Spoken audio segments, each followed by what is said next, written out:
Hello दोस्तों, आप सभी का आपके चैनल एमआरएफ एजुकेशन पे स्वागत करते हैं।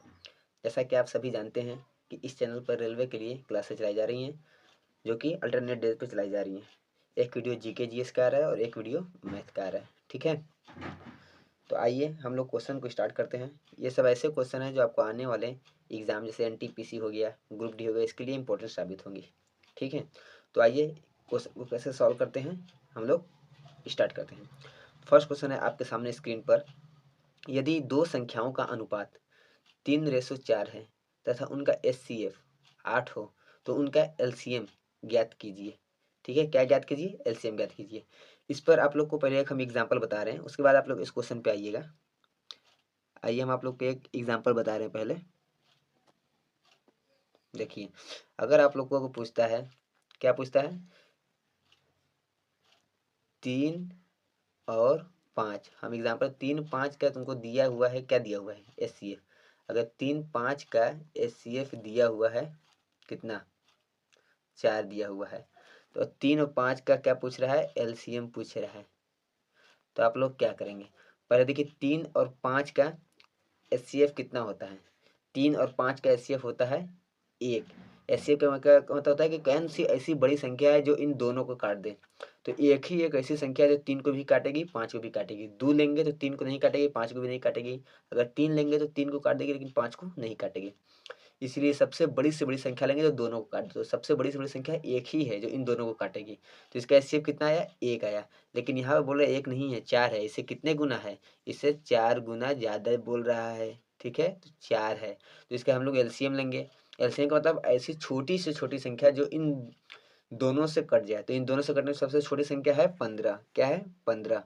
15 है, 3 से भी कटेगा, 5 से भी कटेगा। इससे छोटी संख्या हो ही नहीं सकता जो 3 और 5 दोनों से कट जाए। ठीक है, तो इसका एलसीएम कितना आ रहा है? 15 आ रहा है। लेकिन क्या करना है, यहाँ पे एचसीएफ 1 आया था लेकिन यहाँ पे आंसर दिया है 4, मतलब 4 गुना दिया है। तो 15 का एलसीएम भी 4 गुना होगा। तो 15 चौके 60 होगा। कितना होगा?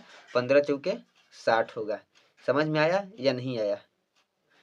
एलसीएम तो आप लोग को निकालने आता ही होगा, वर्गमूल करके भी निकाल सकते हैं, बहुत से तरीके हैं। ठीक है, तो आइए हम लोग अपने क्वेश्चन पे चलते हैं। देखिए क्वेश्चन क्या बोला हुआ है कि दो संख्याओं का अनुपात 3:4 है। कितना है? 3:4 है। क्या है? 3:4 है। और इनका एचसीएफ 8 है। एचसीएफ का मतलब क्या होता है? हमने अभी बताया है कि एचसीएफ का मतलब क्या होता है। 4 इसको अच्छे से लिख दें। एचसीएफ का मतलब क्या होता है कि ऐसी बड़ी सी बड़ी संख्या, सबसे बड़ी संख्या हो वो, और वो 3 और 4 दोनों को काट दे। तो कौन सा है? पहले हम लोग 1 लेंगे। 1 से 3 कट रहा है, 4 कट रहा है। ठीक, 2 लेंगे, 2 से 4 कट रहा है लेकिन 3 नहीं कट रहा है। 3 लेंगे तो 3 से 3 कटेगा, 4 नहीं कटेगा। 4 लेंगे तो 4 से 4 कटेगा, 3 नहीं कटेगा। अब 5 लेंगे तो ये तो बड़ी हो जा रही है। ठीक है, तो सबसे बड़ी संख्या क्या है? तो सबसे बड़ी संख्या है 1। क्या है? 1 है, जो इन दोनों को काट देगी। तो इसके हिसाब से एचसीएफ कितना आ रहा है? 1 आ रहा है। लेकिन क्वेश्चन में कितना दिया हुआ है? क्वेश्चन में दे रहा है कि 1 नहीं 8 है। तो इससे कितने गुना ज़्यादा दिया हुआ है? इससे 8 गुना ज़्यादा दिया हुआ है। ठीक है, इससे एचसीएफ 8 गुना ज़्यादा दिया हुआ है। तो जो हम लोग एलसीएम निकालेंगे उसको भी 8 गुना ज़्यादा करेंगे। जैसे 3 और 4, 3 और 4 के एलसीएम लेंगे तो इसका मतलब क्या होता है? एलसीएम का मतलब कि सबसे छोटी से छोटी संख्या जो 3 और 4 से कट जाए। तो 3 और 4 से सबसे छोटी संख्या क्या है? 12 है। क्या है? 12 है। 12 है जो 3 से भी कटेगी और 4 से भी कटेगी। ठीक है, और इससे छोटी कोई संख्या हो ही नहीं सकती जो दोनों से कटे। 3 से कटेगा लेकिन 4 से नहीं कटेगा, 4 से कटेगा लेकिन 3 से नहीं कटेगा। लेकिन 12 जो संख्या है इससे छोटी हो ही नहीं सकती जो दोनों से कट जाए। 12 एक ऐसी संख्या है जो 3 और 4 दोनों से कट सकता है। तो इसका एलसीएम कितना आया? 12 आया। लेकिन यहाँ पे एचसीएफ 8 गुना था तो ये एलसीएम भी इसका क्या होगा? 8 गुना होगा। तो 12 8 कितना होता है? 12 8 96 होता है। कितना होता है? 12 8 96 होता है। तो इसका राइट आंसर ऑप्शन डी होगा। क्या होगा? ऑप्शन डी राइट आंसर होगा। 12 8 96। ठीक है, उम्मीद करते हैं कि आप लोग को अच्छे से समझ में आ गया होगा। ठीक है, एलसीएम कैसे निकालते हैं आप लोग को मालूम है? चलिए एक हम निकाल कर बता दे रहे हैं कि मान ली बहुत लोगों को नहीं मालूम होगा तो हम बता दे रहे हैं। जैसे देखिए, हम बोल रहे हैं कि 3 और 4 का एलसीएम निकालिए। ठीक है, 3 और 4 का ही हम बोल दे रहे हैं। तो पहले देखिए 2 लेंगे, 3 तो कटेगा नहीं, 3 को इसी तरह उतार देंगे। फिर 2 दूनी के 4। ठीक, फिर 2 1 कम 2, ये 3 उसी तरह उतर जाएगा। ठीक, और 3 एकम 3 और ये 1, ठीक है। अब हो गया, तो अब इसका मल्टीप्लाई करते जाएंगे, 2 दूनी के 4, 4 तिहाई 12, तो इसका कितना आया 12 आया, ठीक है। हम लोग डायरेक्ट इस तरह वहाँ पे हम कर दिए थे मल्टीप्लाई करके ही, ठीक है। अगर एक सम विषम है तो आप लोग मल्टीप्लाई करके भी निकाल सकते हैं, ठीक है।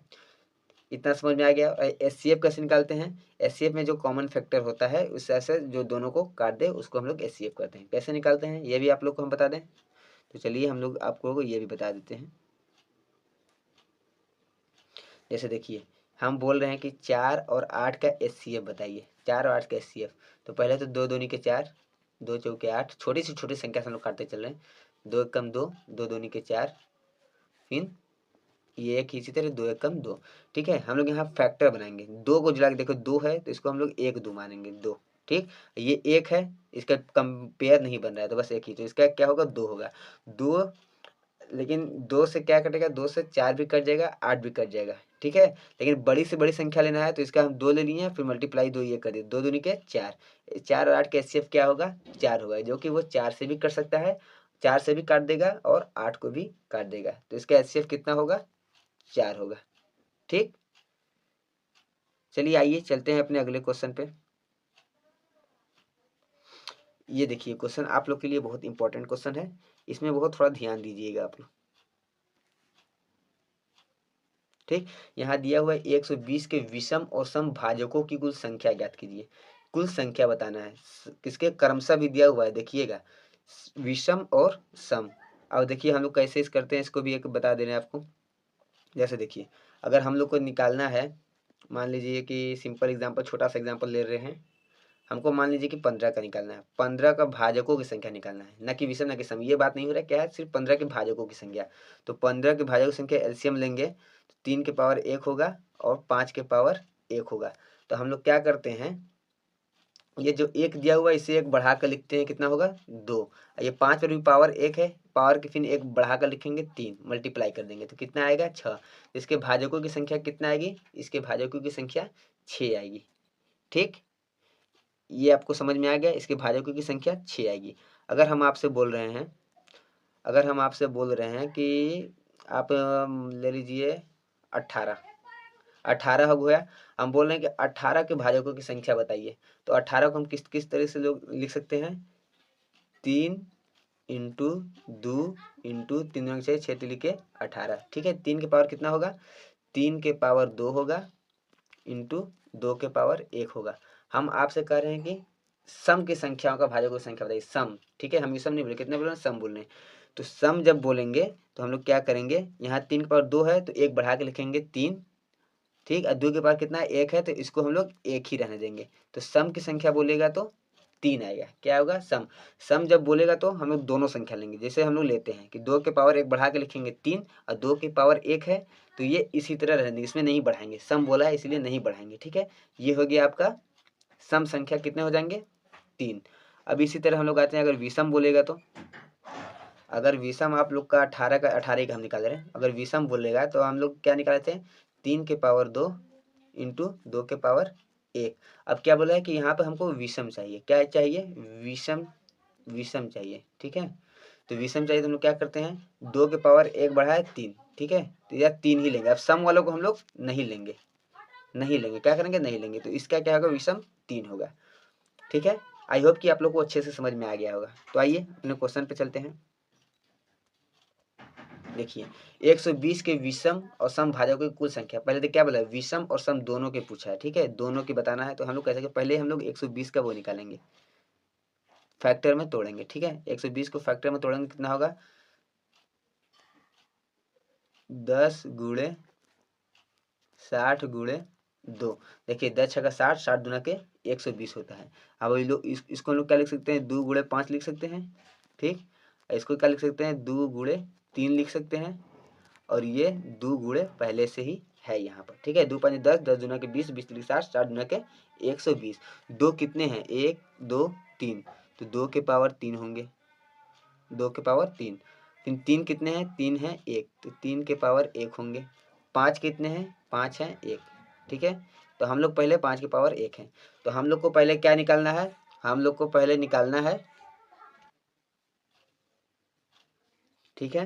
तो इसको कैसे करते हैं, देखिए पहले हम लोग को क्या निकालना है, पहले विषम और सम भाजक की कुल संख्या निकालना है। पहले हमको क्या निकालना है, विषम। पहले हम लोग विषम का निकालते हैं। विषम का क्या हम बोले थे कि विषम का जब भी दिया होगा तो हम लोग सम वाले को छोड़ देंगे।